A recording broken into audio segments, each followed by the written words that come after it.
મહાશિવરાત્રિ પર મહાદેવને અર્પણ કરી પહેરી લો આ વસ્તુ, કાલસર્પ દોષથી મળશે મુક્તિ, શરૂ થશે પ્રગતિ।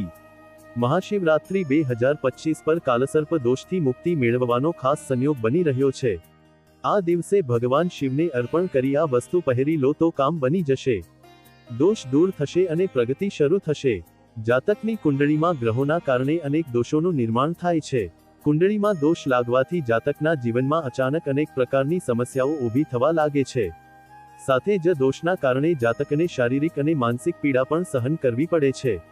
એવું જ એક દોષ છે કાલસર્પ, જે કુંડળીને નબળી બનાવી દે છે। કાલસર્પ દોષ અશુભ માનવામાં આવે છે, પરંતુ આવનારી મહાશિવરાત્રિ પર આ દોષથી મુક્તિનો સંયોગ પણ બની રહ્યો છે। જાણો કેવી રીતે, કઈ રીતે બને છે કુંડળીમાં કાલસર્પ દોષ। કુંડળીમાં કાલસર્પ દોષનું બનવું ખૂબ જ અશુભ માનવામાં આવે છે। જ્યારે જાતકના જીવનમાં કાલસર્પ દોષ લાગી જાય છે ત્યારે નકારાત્મક અસર પડવા લાગે છે।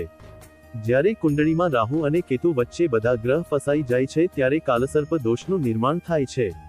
બધા ગ્રહ સર્પથી બંધાયેલા છે। કાલસર્પ દોષના લક્ષણો।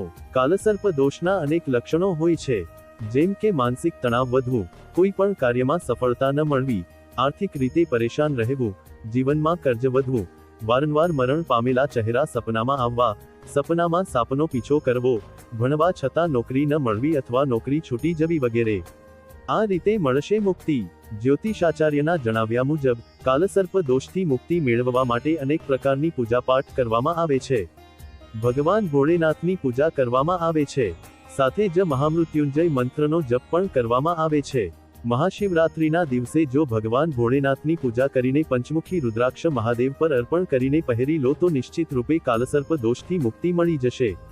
તો મિત્રો, તમને આ વિડીયો કેવો લાગ્યો જરૂરથી કમેન્ટ કરજો। જો સારો લાગ્યો હોય તો વિડીયોને લાઇક અને શેર કરજો અને અમારી ચેનલને સબસ્ક્રાઇબ કરજો। વિડીયો અંત સુધી જોવા બદલ ખૂબ ખૂબ આભાર। જય શ્રી કૃષ્ણ। રાધે રાધે।